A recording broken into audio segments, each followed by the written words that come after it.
Lessons to be learned from our experience in Boston can be very, very valuable. And for the small amount of input that I can help with, I'm glad to be here.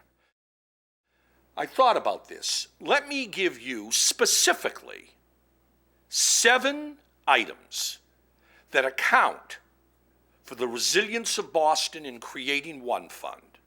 Let me give you the 7 specific reasons why I believe One Fund worked and demonstrated the resilience of the city.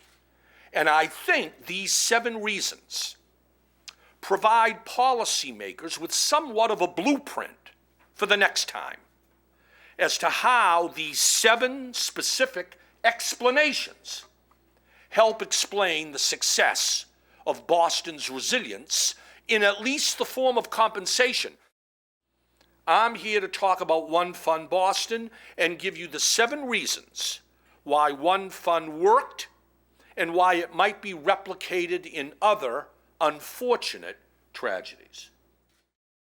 Number 1, if you're going to create a compensation program, you better have strong political leadership at the top. Mayor Menino and Governor Patrick did not merely support One Fund. They created it and promoted it on a soapbox, day in and day out. Give, give, give. Please contribute, please contribute. Show our allegiance to the victims. Please help us raise the money. Boston, 60 million. It's amazing to me the charitable impulse of the American people, all private money, with the mayor of Boston and the governor of the Commonwealth not only supporting but promoting. Very important. If you don't have the other 6 items that I'm going to mention in the next 20 minutes, if you don't have leadership at the top, you won't get the result. 2, very important.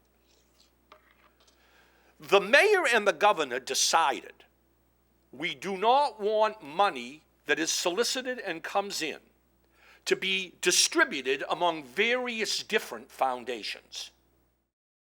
The mayor and the governor decided, no, we will establish a single, special, visible, nonprofit 501c3 for the city of Boston. One Fund Boston. Now, you see the difference? You have one fund where the money goes to be distributed. You don't have to worry about coordinating with A foundation, B foundation, C foundation, bureaucracy, other conflict of interest, other objectives. One Fund Boston, in the money comes, out the money goes. Very, very important. Now, getting the IRS to go along with this, understand the problem. The IRS regs don't allow for a One Fund Boston to distribute money unrelated to the economic and financial need of the victims. Charity means that the banker in Spalding with one leg will get much less than the laborer in Spalding with one leg. That wasn't One Fund. We decided anybody who lost a leg will get the same amount of money. The IRS howled at the beginning and then said, well, okay. Remember this, special fund in which the IRS waives its normal speed and qualitative requirements to permit the creation of a single entity to get all the money so it's not going around to different organizations and you're trying to coordinate and there's a lot of delay. That was second. Because the third point that is very important in assuring the success of One Fund was business community involvement. The day One Fund was set up, all right, let's first look to an urban business community. Hancock, Bain, Liberty Mutual, Boston Red Sox, New England Patriots, Boston Celtics, the money flows in. The business community steps up. Hancock sets the pace. $1 million from Hancock, $1 million from X, $1 million from Y. And before you know it, before you're even out asking individual donors to contribute, you've got about $20 million in business money. An active business community in an urban resilient setting, very important. One fund, very important. Political leadership, very important. 4, get the community involved. Once one fund is set up, don't make decisions and don't apply rules and regulations without active community-wide involvement. We went out, this is not easy work, we went out and held public town hall meetings at the Boston Public Library. And we invited not only the victims, we invited the public. Here's what we think we're going to do when it comes to a protocol for distributing the money. Now, what do you folks think? What does everybody think about this? You cannot hide. Go out into the community, and then you say to anybody who asks, don't say that we made decisions behind closed doors. We reached out. We asked everybody what they thought. We posted a draft protocol. We held 2 days of public hearings. We invited victims. We invited family members. We invited neighbors and the public. This is a community initiative. It is not a mayor initiative. It is not a governor initiative. It is not a victim initiative. It is a community-wide initiative involving money from all over the United States and the world, and we want to distribute it in a very appropriate way, and we want to know what everybody in the community thinks. 5th, related, total transparency in creating the program. Total transparency. Let nobody say they didn't know or had no idea what we were going to do with the money. It's very important when you set up funds like this, total sunlight. We're trying to do the right thing. We have no hidden agenda. Here is a transparent approach.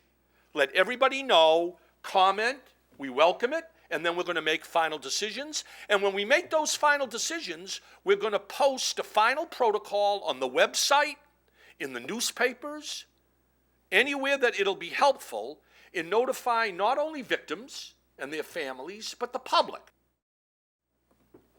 6, when you set up a fund, try and do it in a way that will minimize divisiveness among the very people you're trying to help.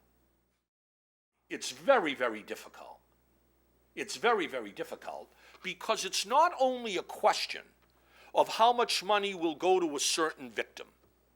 It's also a question of what's going to go to another victim. Everybody counts other people's money, you see. Everybody does that. It's a natural human trait. Is try and set up a compensation program with an objective of minimizing divisiveness and emotional distress among the very people you're trying to help. And how do you do that? Here's how you do it. Much to the chagrin of the IRS, and much to the chagrin of those I'm a lawyer, much to the chagrin of some lawyers who don't think it's particularly fair. Fair. Don't even mention that word when you talk about distributing money for victims. What's fair? It's rough justice. 4 dead will get X. You lost both limbs, you'll get Y. It doesn't matter whether you're a banker or a waiter. It doesn't matter.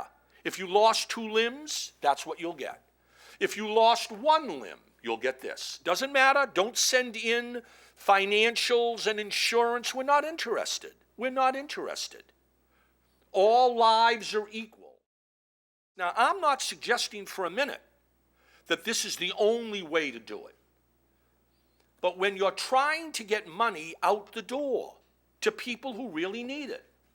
And you're trying to do it without any overhead, in a pro bono way, without doctors evaluating medical records, without accountants looking at financial records. The way you do it is you emphasize and prioritize speed. If somebody says, well, that's not fair, did I say it was fair?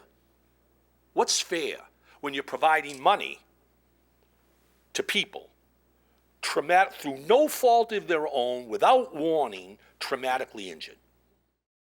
The seventh lesson about city resilience in times of tragedy. And that is, ask yourself the seventh question: is compensation to victims of tragedy a good idea at all? Do not look at these compensation programs from the perspective of the victim. I must say, One Fund Boston is most important when it comes to city resilience, looking at it and evaluating it, not from the perspective of the victims, but from the perspective of the city, you see, and the country. We'll show the perpetrators of this horror how we as a people take care of our own. And we'll send a signal to anybody who wants to know that when the President of the United States says there's a little bit of Boston in each of us, he's right. From the perspective not of the innocent victims, but from the perspective of the city of Boston and the nation. We want everybody to know we're one community. I particularly wanted to use this opportunity as we approach the anniversary to salute the city of Boston in terms of answering the question, how can a city in times of crisis demonstrate a unique resilience?